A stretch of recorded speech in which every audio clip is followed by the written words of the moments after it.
I wanted to today talk about a little bit about moisturizing, but I first wanted to check in with you about the wash series and what you thought about that and how you did. And I know that it is counterintuitive for most of us. We think washing, it's foundational, but it's not.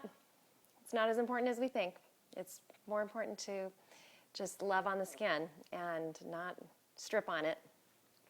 So, and it's all in preparation really for moisture and treatments. So let's jump right into moisturizing. So there are actually some respected skincare companies who believe that you don't necessarily need to moisturize. I happen to think that unless you have really oily skin and you're 15 years old, we can all benefit. And even with oily skin, as I talked about, oil dissolves oil. So putting extra oil on your face, no biggie. You just need to be judicious with it, small amounts. So what is moisturizing? Basically, it's a combination of adding oil and water to our skin. Our skin needs water. That's where the hydration comes from. We talked about that the other day in the toning video. But then we need the barrier. We need the oil because our skin is mostly hydrophilic, which means we absorb some water and we absorb some oil, but the oil holds the container of the skin.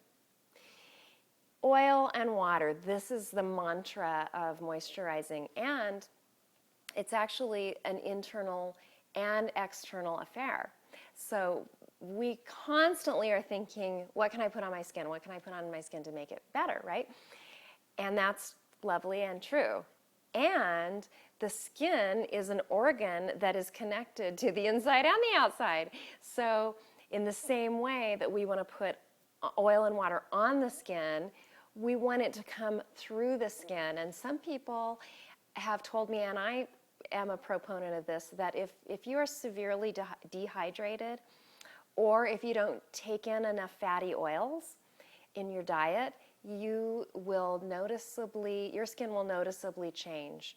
And that's for the better or for the worse. Now, there are all kinds of other things that we'll talk about in the class that contribute significantly to changes in our skin, both in terms of how we can reverse damage and how we can arrest further damage. But right now, oil and water. So again, I mentioned this the other day in class. Oil and water don't mix. So what happens is the skincare companies put them together, whip them up, and they add something called a surfactant, which allows it to stay bound together, the oil and water, which don't want to hold together, they want to separate. Surfactants are almost always made of harsh ingredients that are not beneficial to our skin, and of course can be harmful. So right there we've got a problem. And then the second problem is the water issue, like I was talking about, having a glass of water next to your bed. Really? Are you going to drink that? No. Think of your skin as you think of your stomach. We're so concerned about what we put in our bodies, right? What we eat, what we drink, we're very careful.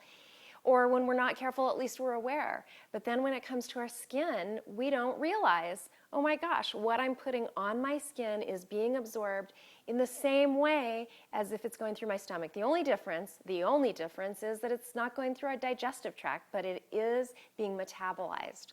So freshness, food, think of your skin as your stomach. It needs food, it needs nourishment. So we're talking fresh, oxygenated water.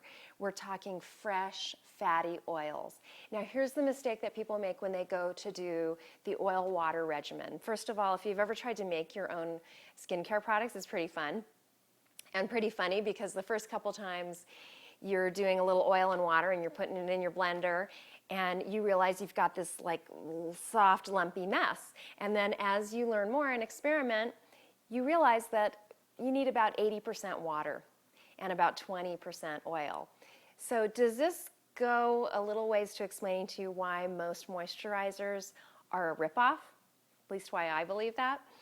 they're mostly water, and then they have other fillers in them. So the active ingredients may be very small, and the beneficial ingredients may be very small.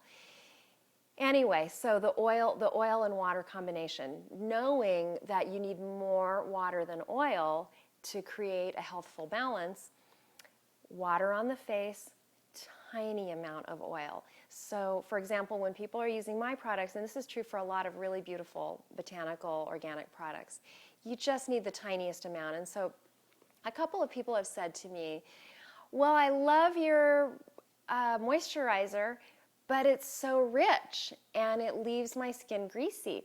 And I go, okay, let's talk about it. Let's see what you're using. Well, they're like digging in. They're using a big fingerful because that's what they're used to doing. Well, with straight oils, you just need the tiniest amount. So here is my recommendation for moisturizing. It's very simple. Water, preferably filtered, or a hydrosol, and then go get yourself a tiny little thing of oil. It can be shea butter, it can be olive oil, it can be, some people love coconut oil. I'm going to tell you in a second why I'm not a big fan of coconut oil. It can be any one of the specialty skin oils, argan, borage seed.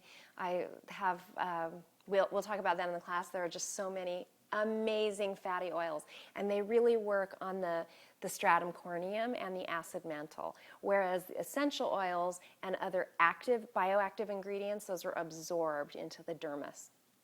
Okay, so get a little bit of that oil, the tiniest amount, maybe a 1/4 teaspoon, on wet hands and wet face and wet neck, and rub it together, hand emulsify, and then this is how we do it. Now, some people like to just use their fingertips, especially with serums, but I do this, and then this is what I do. I do my neck first because for about 10 years I forgot my neck, and now I'm paying. Oh, anyway, okay? Not getting too close to the eyes, but getting the areas that matter, right? And being sure to cover all of your face, because there are a few areas, and I go into great detail about this in the class. There are some areas that we chronically miss, and it ends up showing up in our face. Okay, so I just want to give you a little list of the oils that I like to use, and they are non-comedogenic or low comedogenic, which means they don't clog your pores. Everybody wants that. Nobody wants their pores clogged unless you need an occlusive moisturizer which holds it in like a barrier, almost like a Vaseline petroleum kind of thing, maybe for really dry hands or feet. So there are a couple of oils that I strongly recommend for you to try this out on yourself, just a very inexpensive way to do the oil water moisturizing. As I mentioned, shea butter, argan oil, borage seed, pomegranate seed, which is hard to find, but it's a beautiful oil. It's only a 1 on the scale of 0 to 5. So these are either 0 comedogenic or extremely low. Rosehip seed, jojoba, avocado oil, olive oil. Now we're going up a tiny bit in the scale, but they're still considered low comedogenic. Beeswax. I'm not a fan of beeswax at all, but apparently it's only a 2. Tamanu, and almond oil. Almond oil is not my favorite oil for skin, but it is light. So for somebody who doesn't feel like they need extreme moisture, almond may be a good choice. Now here are the oils that I just want to call to your attention. Cocoa butter, which is actually butter, coconut oil, and wheat germ oil. These are highly comedogenic. I have had so many people swear by coconut oil and how much they love it and how beautiful their skin is as a result of using straight coconut oil. More power to you. I'm just saying that it does have that high comedogenic rating. Okay? So moisturizing inside and out. What does that mean? Out, we just talked about oil and water, oil and water. What about in? Okay, well, water, hydration. We spend so much time thinking about what we eat. And then we either forget to drink or we're drinking water that may be, I don't want to say contaminated, but maybe filled with ingredients that aren't necessary or helpful. So I like drinking filtered water or spring water and lots of it. You almost can't drink too much now, of course, everything in moderation, but most people could use more hydration in the form of straight water or herbal tea. Nothing else counts. not green tea, even though that's a great antioxidant. And then the other thing is internal oil. So olive oil in salad, oils that are cold pressed and that are not cooked. Those are so beneficial to the skin. You can also take a supplement. You can take fish oil. You can take cod liver oil. That's one of the highly recommended internal supplements to take for skin health. And I've heard a number of people come back to me after I recommend that and say it really did make a difference. So these are some of the things that I'm going to be discussing in my class. We obviously were just able to touch on them, but my sincere hope is to bring happiness and health and beauty and serenity to all women and people, for that matter. It's really what I care about, and it's what I love. And I believe that we are flowers.